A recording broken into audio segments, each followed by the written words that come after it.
All right, let's bring the jury back.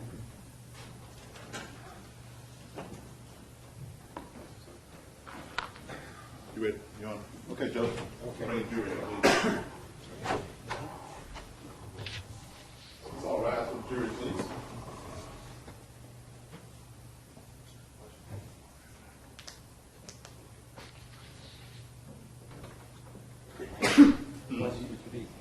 Bring the jury in. Okay, I thought you were saying. No, I was trying to stop her from walking that cover.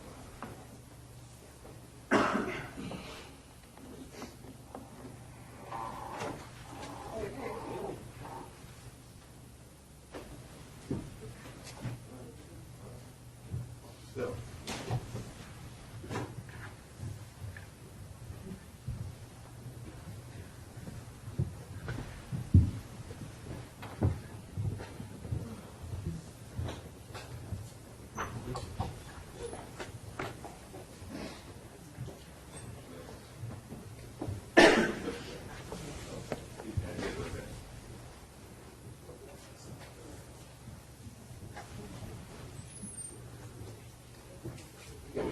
Okay. Please be seated. You can resume. Thank you, Your Honor. Okay. Ma'am, we talked about some of the things that were said in the interview room between you and the defendant. I'm going to ask you about some things that I don't think he told you, okay? He being the defendant. You're going to ask me about some things that you don't think he told me in the room? Correct. He didn't tell you that day that he'd been messaging women and things like that up until 1 a.m. on June 18th, did he? No. Okay. He didn't tell you he messaged another male at 12:51 a.m. about sexual topics, did he? No. I don't know about any of this, and I want to be very clear. Judge, I'm going to object. It's not Yes, I responsive. agree. I agree. Ma'am, did he ever tell you that you talked to him since then? Have you ever talked, when you were in that room, did he ever tell you that he'd gotten up at 5:43 a.m. around then, or was awake at that point, messaging strangers? No. He destroyed my life. I didn't know about these things. And I'm sorry we have to ask you these questions, but you understand why we're having this, right? I mean, let me ask you this. You talked about your discussions and things like that with him and your problems on direct. You talked a lot about what you knew and what you didn't know. So unfortunately, I have to explore that to see what you did and didn't know, okay? So I'm sorry for having to ask you these questions, but I have to do it, okay? I know you said back in the summer of 2013, you saw some conversation with Hun or something like that. Another woman had said Hun. Right. Okay. On June 18th, did you know that a girl, that 18-year-old girl that he had told he was in love with repeatedly, had cut communication off with him that morning? And he had said the morning before it made him sad. He tried to contact her one more time early that morning. No.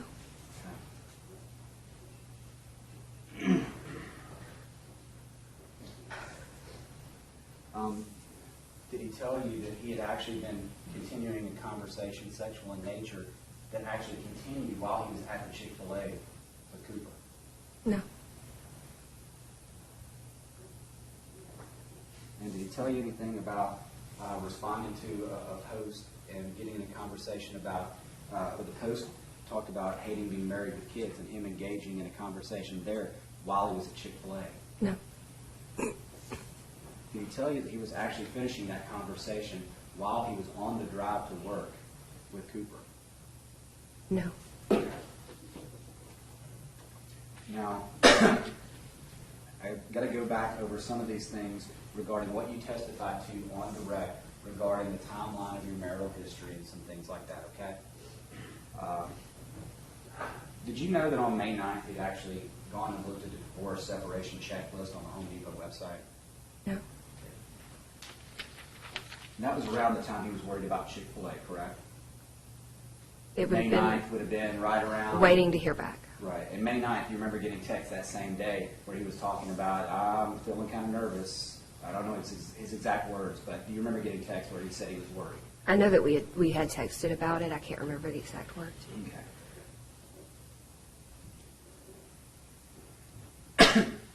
And that was actually the day before you guys had argued, or well, you had a disagreement about him going out and you not being able to go out. Things The like having that. drinks with friends. Yes, ma'am. Yes. Okay. Now, you talked about covenant eyes. Y'all brought that up on your recs. I need to ask you some questions about it, okay? He had an accountability friend or partner or something like that. Is that correct? Yes, it was linked through the application. That was. Application, was it on a computer? It was on a computer. Okay, and would it have been the MacBook Pro, if you recall? I'd imagine Home Depot probably would have allowed that on the work Lenovo, but. I wouldn't. The only one that I know that it was on his personal laptop. Okay. And do you remember, was it an Apple MacBook that he had? It was an Apple. And he did this, I guess he had this Covenant Eyes thing that would check for just pornography sites and things like that over the course of years, kind of off and on. I think it was a continuous monitoring. Okay. Now, Billy Kirkpatrick was his accountability partner, so to speak, correct? He was. I don't know if there was ever anybody other than him, but I know for sure he was one of them. And did you know that he stopped and said, I can't do this anymore in the fall of 2013? Billy did. I was not aware of that until after After all this everything happened? happened. Okay. So this Covenant Eyes thing just sends a report to a friend. It's nothing else. No other monitoring. It doesn't cut off your access to the computer or anything like that, correct? As far as I understand it, it just flags certain websites and sends it. Okay. And obviously, this didn't stop him from communicating with actual other humans, people, things like that, correct? Obviously, it did not. Now, you talked a little bit about counseling, and the counseling y'all did with the doctor. After, I think starting in March of 2013, was this after you had caught him, I think you said, looking at the screen, and he closed it, and you asked him what he was doing, and he said he was looking at pornography? Yes. Okay. And on that day, the doctor actually asked you guys to send kind of, I guess, a statement of the issues and things like that. Do you remember that? I do. Okay. And you remember that you were actually the one who created that document to email to the doctor. I did create that. Okay. And all Ross did was say, yeah, looks good to me. I don't have anything to add. I don't remember what he said back about it. Okay. If you saw a copy of that, would it refresh your memory? Yes. Okay.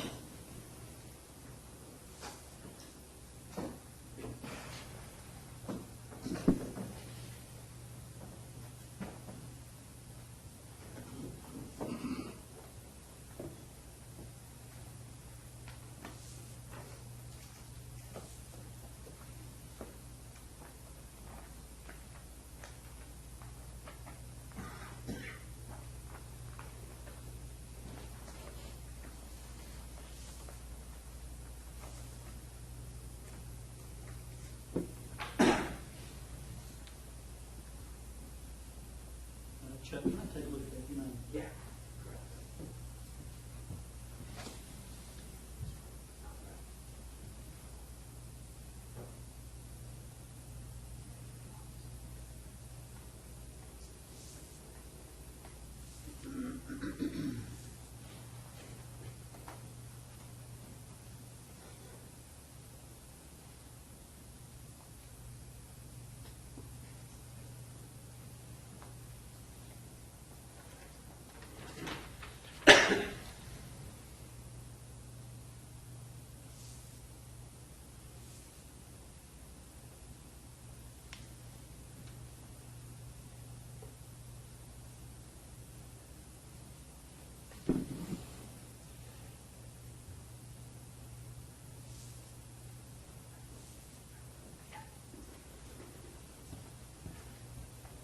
Ma'am, to show you, you recognize this as a copy of the email that you would have sent to the doctor says, "Hello, Doug," and then the defendant's response.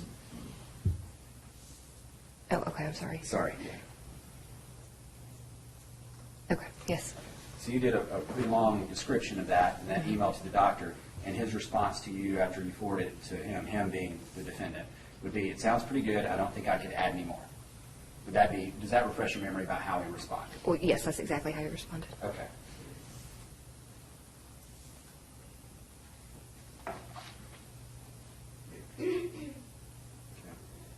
And this was, Cooper was about 8 months old at the time of this email, right? March 25th, 2013. I'm not good at math. I think I must have wrote this down. I did math ahead of time. So. That sounds about right. When was the email sent? It was March 25th Okay. of 2013. So according to what you testified to yesterday on direct, you realized he had some kind of issue with pornography at that point, correct? Correct. Okay. And I know you said that when you testified that you guys had never had any huge fights or anything. Do you remember writing a letter to Angie Bond? I just wanted you to know, titled something like that, a document was found on your computer? I know about that document, yes. And the defense has shown you that document before, correct? I don't remember how it was shown to me, but I've seen it. You've seen it. Has it been sometime in the last few years? Yes. Okay. But Did you remember describing to her that this, whatever it was, that you said you couldn't go into detail about it, but that it was something that was much worse than an argument? Do you remember describing it like that? I'm sorry, I don't. Okay. Do you know when that document was created? Yeah, 2009.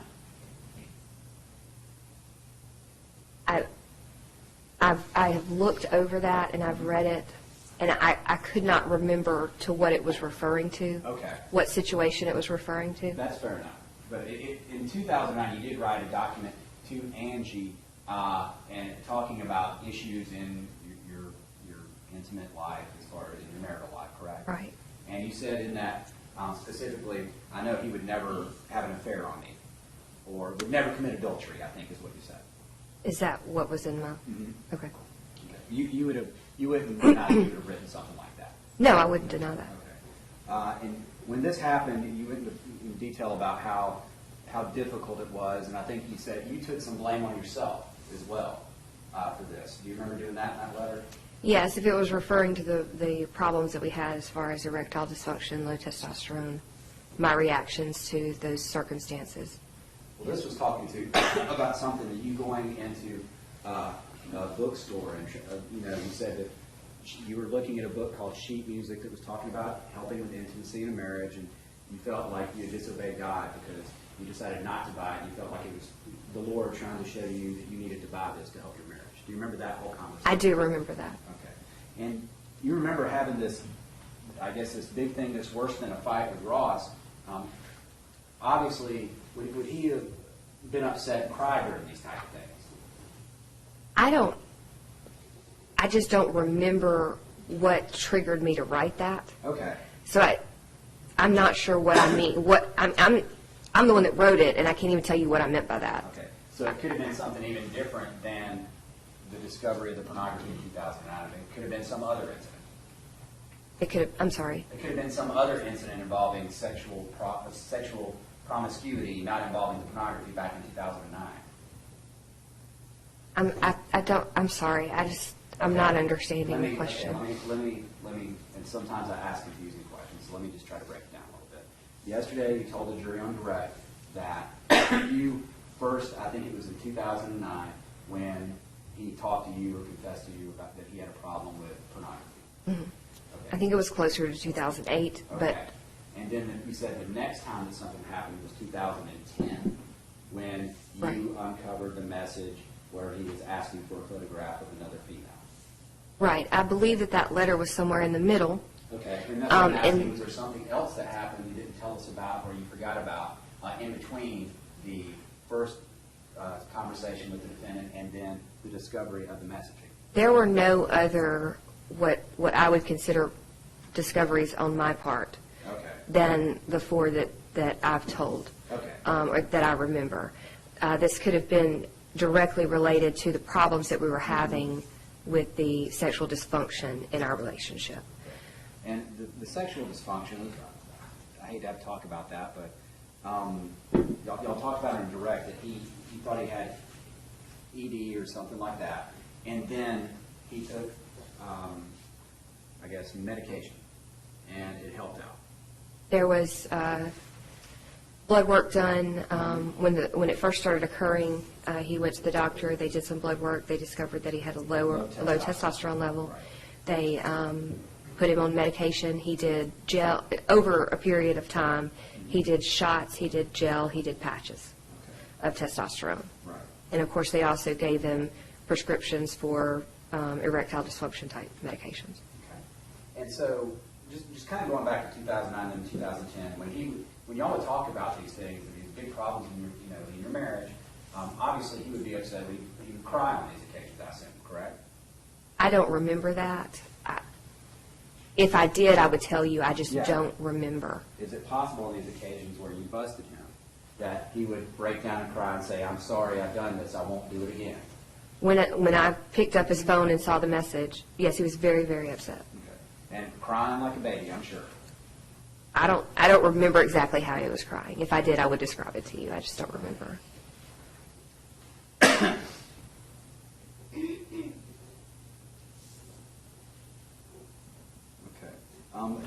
When you said in 2010 that you discovered this one message, you said you did not react well, and I believe you stated, this is the occasion where you went to the bathroom. Is that what you mean by not reacting well to him messaging sexually other women?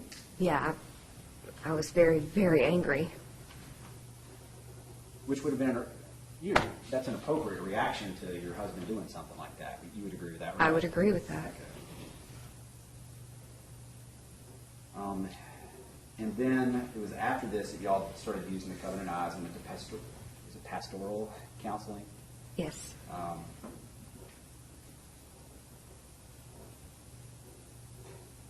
And when y'all moved here in 2012, I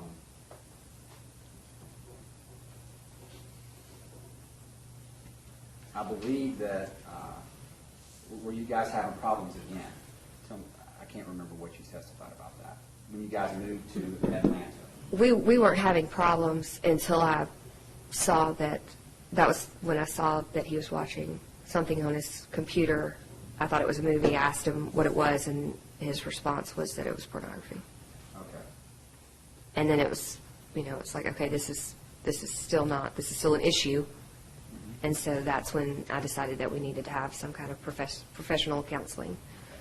And then you stated it was sometime 2012, 2013, and then he shut down the computer, and his excuse to you was he was looking at pornography. Yes, that's what he told me. Okay. And you're not sure exactly what he was doing on that computer at the time, correct? All I know is what he told me. Okay. And so pornography could have actually been an excuse for something else. Would you agree with that? Could have been. Did he ever tell or were you aware he was actually Skyping with other women on video? No. Back then during this time? No. Before and after Cooper? No, I was not. Were you aware that he was sending emails back and forth to other women with videos of himself either playing guitar or doing sexual things or things of that nature?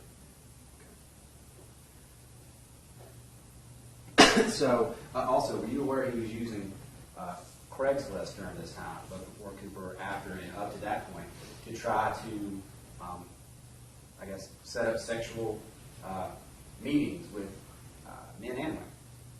No, I did not. So it's possible he was using porn on that day as an excuse and lying to you about what he was actually doing in his other life. It is possible that he was lying to me. And when you stated that this was an eye-opener and you exploded, how did you explode on that occasion? A lot of things have happened since then. A lot of Yes, ma'am. different ranges of emotions. All I can say is that I was very upset. I was angry. I was mad. I was disappointed. all of the things that I've felt throughout this trial. Yes, ma'am. And on that occasion, did you take his phone or anything like that and look through it, or was it just, you were kind of like, I'm done, we're going to counseling? We were already in counseling at that This is time. the fall of 2013, correct? There were times that I tried to take his phone and look at it. And would he let you? Yes, he would let me. And did you ever find anything? No.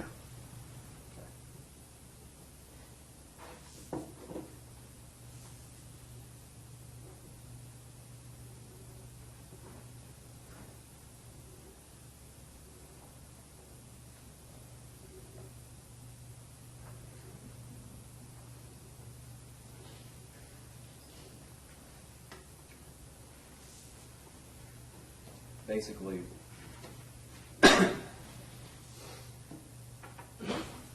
you had no idea how his behaviors were escalating over the years, correct, as far as what he was doing with other people and things like that. You had no idea, correct? I had no idea. I did not know.